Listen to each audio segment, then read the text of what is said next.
car lovers. This time we are going to discuss a new car that you may have been waiting for a long time, or maybe even one of your dream cars. So, without further ado, let's see what's new about this car. This shift toward the electrification of combustion-powered classics has the potential to drain some of the character that makes these cars beloved by their fans. But this is definitely not the case for the tested $301,100 Bentley Continental GT Speed Coupe and the $332,299 GTC Speed Convertible.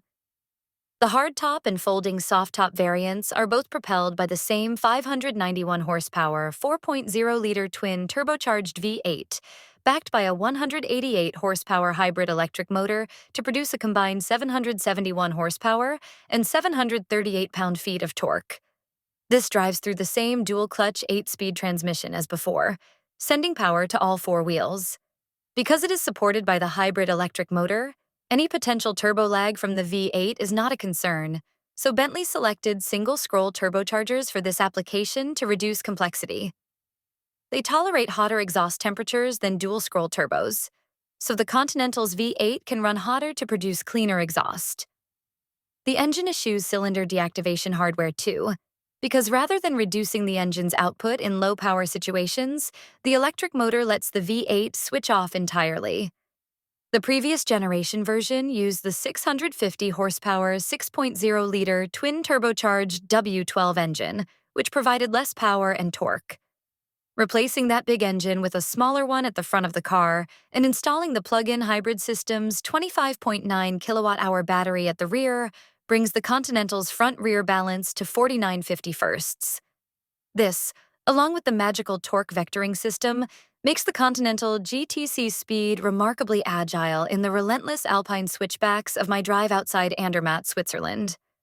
The hybrid drivetrain's electric torque vaults the Continental out of corners and up the steep incline with ease that belies the car's 5,421-pound curb weight.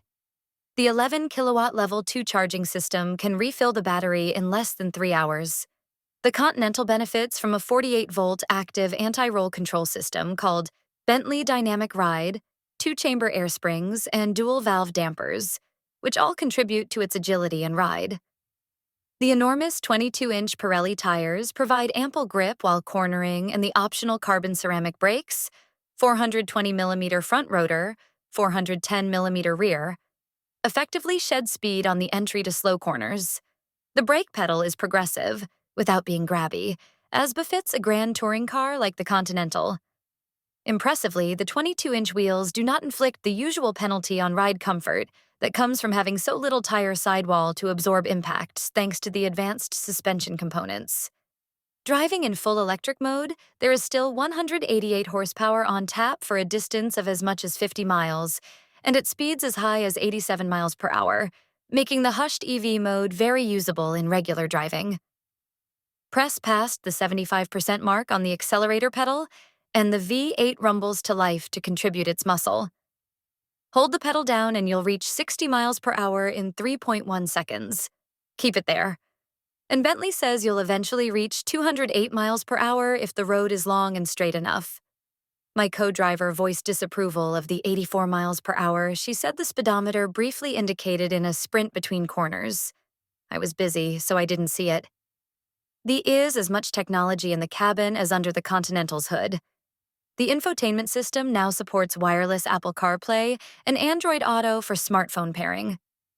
Using an iPhone, we found the pairing process and the use of CarPlay to be slow and finicky. Ideally, an owner will only have to do this once, with the aid of the dealer at delivery.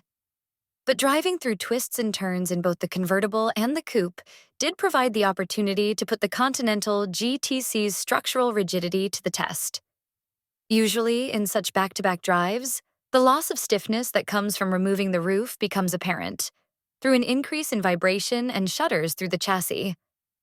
But there was no evident difference between the cars when driven over the same roads at the same speeds, so the convertible retains high enough rigidity even without its roof that the difference isn't perceptible.